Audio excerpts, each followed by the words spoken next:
Bismillahirrahmanirrahim.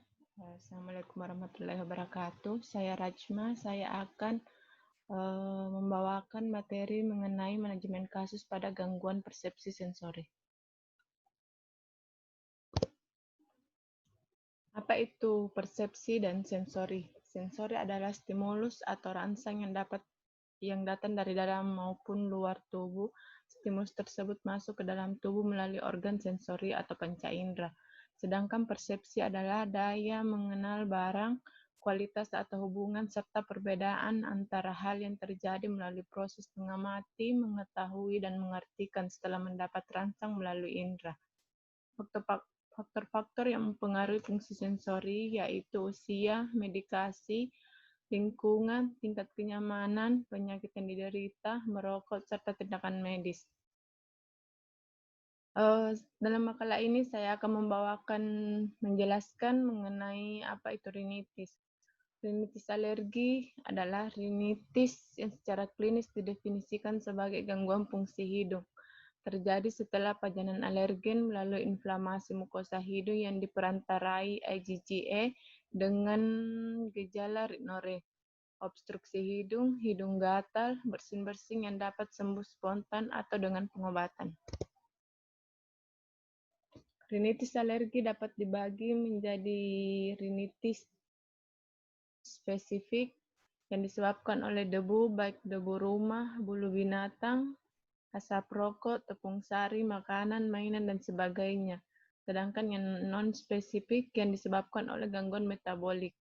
Rinitis non-alergi antara lain rinitis infeksiosa, rinitis non-alergika, rinitis okupasional, rinitis hormonal, rinitis karena obat-obatan, rinitis gustatorius, serta rinitis vasomotor.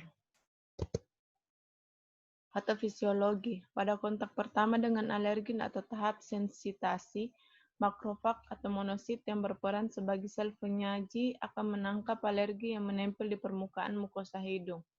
Setelah diproses, antigen akan membentuk fragmen pendek peptid dan bergabung dengan molekul HLA. Kelas 2 membentuk kompleks peptid MHC kelas 2 yang kemudian dipresentasikan pada sel T helper. Kemudian sel penyaji akan melepas sitokin seperti interleukin. Kemudian diikat oleh reseptor di permukaan sel limfosit B, sehingga sel limfosit B menjadi aktif dan akan memproduksi imunoglobulin E. Tanda dan gejala. Gejala lokal berupa kongesti nasal, rabas nasal, bersin-bersin, batuk, hidung tersumbat, beringus, gatal pada hidung, hidung berair, sakit tenggorokan, dan tidak enak badan. Tinnitus, rasa penuh di telinga, dan postnasal drips. Komplikasi, yang satu polip hidung, yang kedua otitis medis, yang ketiga sinusitis paranasal. Penata laksanaan antibiotik perspektrum luas atau sesuai uji resistensi kuman sampai gejala hilang. Cuci hidung agar bersih dari krusta atau bau busuk, hilang dengan larutan betadin 1 sendok makan dalam 100 cc air hangat. Vitamin A 3 kali 50.000 unit selama 2 minggu. Preparat Fe, pengobatan sinusitis bila terdapat sinusitis. Konsep keperawatan. Yang pertama, keluhan utama, bersin-bersin, hidung mengeluarkan sekret, hidung tersumbat, dan hidung gatal. Riwayat penyakit dahulu, pernahkah pasien menderita penyakit di hati sebelumnya? Riwayat keluarga, apakah keluarga ada yang menderita penyakit yang dialami pasien? Pemeriksaan fisik, infeksi permukaan hidung terhadap sekret mukoid, valvasi, nyeri karena adanya inflamasi. Pemeriksaan penunjang, pemeriksaan nasoendoskopi, pemeriksaan sitologi hidung, hidung eosinofil pada darah tepi, uji kulit alergen penyebab. Kemudian diagnosa keperawatan yang mungkin timbul, yang pertama ketidakefektifan bersihin jalan napas berhubungan dengan reaksi alergi hidung tersumbat. Yang kedua, gangguan pola tidur berhubungan dengan penyumbatan pada hidung. Yang ketiga, defisiensi pengetahuan berhubungan Pertama, bersihin jalan nafas tidak efektif. Setelah dilakukan tindakan, pasien menunjukkan keefektifan jalan nafas dibuktikan dengan kriteria hasil, mendemonstrasikan batuk efektif, dan suara napas yang bersih, tidak ada cyanosis dan dyspnea. Menunjukkan jalan nafas yang paten, mampu mengidentifikasi dan mencegah faktor penyebab saturasi O2 dalam batas normal, fototoraks dalam batas normal. Intervensinya, anjurkan pasien untuk istirahat dan napas dalam, posisikan pasien untuk memaksimalkan ventilasi, lakukan fisioterapi dada jika perlu, keluarkan sekret pada batuk atau suction, auskultasi suara napas, catat adanya suara tambahan. Pertahankan hidrasi yang adekuat untuk mengencerkan sekret. Jelaskan pada pasien dan keluarga tentang penggunaan peralatan O2, suction, inhalasi.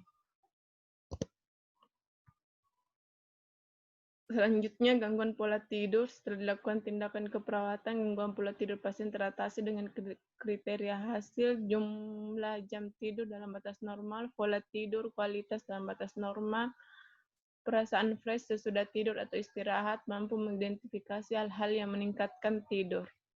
Intervensi, determinasi efek-efek medikasi terhadap pola tidur, jelaskan pentingnya tidur yang adekuat, fasilitasi untuk mempertahankan aktivitas sebelum tidur, ciptakan lingkungan yang nyaman, kolaborasi pemberian obat tidur.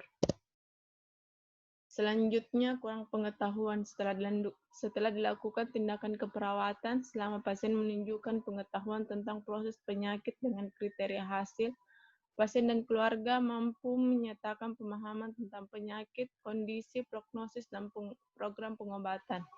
Pasien dan keluarga mampu melaksanakan prosedur yang dijelaskan secara benar.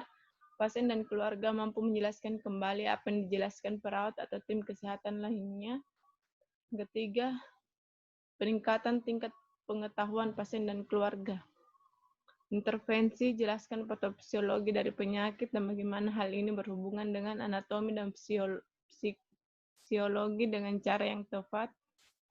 Gambarkan tanda dan gejala yang bisa timbul pada penyakit dengan cara yang tepat. Gambarkan proses penyakit dengan cara yang tepat. Identifikasi kemungkinan penyebab dengan cara yang tepat.